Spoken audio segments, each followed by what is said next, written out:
चलिए अगली खबर का रुख कर लेते हैं। खबर आपको देहरादून से ही बता रहे हैं, जहां उत्तराखंड में फिर से आग की घटनाएं सामने आ रही है। वन विभाग नियंत्रण करने का दावा कर रहा है। 1438 क्रूज स्टेशन, 174 वॉच टावर स्थापित किए गए हैं। वनाग्नि की घटनाओं से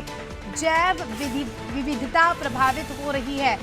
जिस तरह से अभी हमने देखी थी कुछ दिनों पहले ही, कितनी खौफनाक तस्वीरें सामने आई थी और उसके बाद वन विभाग ने दावे किए थे कि आग पर काबू पा लिया गया, लेकिन कई कई जगह ऐसा है जहां अभी भी आग लगने के मामले सामने आ रहे हैं। ज्यादा जानकारी ले लेंगे, हमारे सहयोगी सोनू लगातार हमारे साथ जुड़े हुए हैं। सोनू, उत्तराखंड में फिर से कई ऐसी जगहें हैं जहां पर इस तरह की अग्नि की घटनाएं सामने आ रही है। हालांकि वन विभाग दावे कर रहा है कि आग पर पूरी तरह से काबू पा लिया गया है। कौन से ऐसे क्षेत्र है जहां से इस तरह के मामले सामने आ रहे हैं? देखिए, ये जो देहरादून और जो टिहरी का जो बॉर्डर वाले एरिया है जनपद टिहरी के, जो मसूरी क्षेत्र से लगते हुए इलाके हैं, यहाँ पर आगजनी की घटनाएं सामने आई और लगातार विभाग के स्तर से ये दावे किए जा रहे हैं कि जिन क्षेत्रों में वनाग्नि घटनाएं सामने आती हैं तत्काल उस पर एक्शन लिया जाता है, लेकिन जो विभागीय इंतजामात हैं वो फेल साबित होते हुए नजर आ रहे हैं। और शायद यही वजह है, भले ही लगातार विभाग के स्तर पर ये दावे किए जा रहे हों कि सभी वनाग्नि घटनाओं को कंट्रोल कर लिया जाता है समय रहते, लेकिन ऐसी स्थिति वास्तव में नजर नहीं आ रही है। और शायद यही वजह है कि वनाग्नि की घटनाएं आए दिन सामने आ रही हैं। इससे न सिर्फ उत्तराखंड की वन संपदा को नुकसान हो रहा है, बल्कि जैव विविधता भी इससे प्रभावित हो रही है, उसको भी नुकसान हो रहा है। और ऐसे में अस्मिता, आप भी समझ सकते हैं इस बात को कि इस वनाग्नि की घटनाओं से न सिर्फ उत्तराखंड की वन संपदा को नुकसान हो रहा, बल्कि कई लोगों की जान चली गई है, कई लोग आग की लपटों से झुलस गए हैं। हालांकि जो प्रयास और संसाधन होने चाहिए वो किए जरूर जा रहे हैं, लेकिन पूरी तरह से सभी प्रयास सफल साबित नहीं हो रहे हैं। तो ऐसे में कहीं ना कहीं आने वाले समय के लिए वन विभाग के जो रणनीतिकार हैं, इनको एक सबक लेने की आवश्यकता है और खास तौर पर गंभीरता से एक नए एक्शन प्लान की जरूरत है, ताकि आने वाले समय में इस तरह की घटनाएं कम से कम हो या नहीं हो। बिल्कुल सोनू, जिस तरह से हम देख रहे हैं कि प्लान की ज़रूरत है और नहीं केवल देखिए हमें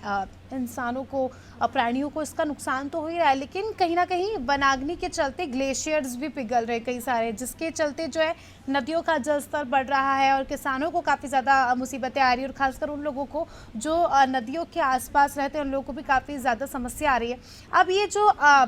वनाग्नि की खबरें सामने आ रही है अभी छोटे तौर पर, ये विकराल रूप ना ले ले पिछली बार की तरह, जिस तरह से हमने देखा था कि स्थिति कंट्रोल से बाहर हो गई थी, ऐसी तस्वीरें सामने ना आए, उसको लेकर अभी क्या प्रयास किए जा रहे हैं?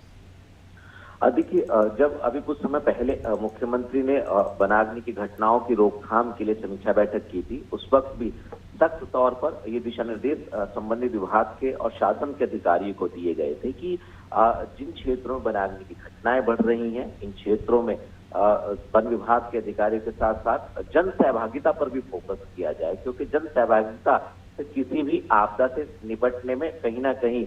जो रिस्पांस टाइम है उसको कम किया जा सकता है। दूसरा, एनडीआरएफ हो, एसडीआरएफ हो या फिर सेना हो, इन सेना की जो अलग अलग विंग है इनका भी सहयोग लिया जाए। यहाँ तक कि जो हेलीकॉप्टर से कुछ ऐसे वन्य क्षेत्र हैं जो विषम भौगोलिक परिस्थिति वाले, जहाँ पर वनाग्नि की घटनाएं सामने आई थी, तो हेलीकॉप्टर के माध्यम से भी एक झील से पानी लिफ्ट करके दूसरे वनाग्नि वाले क्षेत्रों में उसका छिड़काव किया जाता है, उससे भी कंट्रोल करने के मुख्यमंत्री ने दिशा निर्देश दिए थे। और यहाँ तक कि ग्राउंड जीरो पर जाकर स्वयं मुख्यमंत्री ने स्थिति का जायजा लिया था और हवाई माध्यम से भी निरीक्षण किया था। तो लगातार ये कोशिश की जा रही थी कि वनाग्नि की घटनाओं को कंट्रोल किया जाए, इनको पूरी तरह से नियंत्रित किया जाए, क्योंकि दिन के तापमान काफी बढ़ रहे हैं राजधानी के, और ऐसे में कई क्षेत्रों में वनाग्नि घटनाएं फिर से सामने आ रही। तो अब ये देखना होगा कि मुख्यमंत्री के दिशा निर्देश के बाद और जिस तरह से इसका असर ग्लेशियर पे पड़ रहा है, जिस तरह से इसका असर जो है जैव विविधता पर पड़ रहा है, जिस तरह से पर्यावरण प्रदूषित हो रहा है, आखिर आने वाले समय में विभागीय अधिकारी किस तरह की रणनीति में बदलाव करते हैं, किस तरह की रणनीति बनाएंगे, ताकि भविष्य में हमें इस तरह की आपदाओं से, इस तरह की घटनाओं से निजात मिल सके। बिल्कुल, बने रहिए हमारे साथ, जल्दी आपका रुख करेंगे।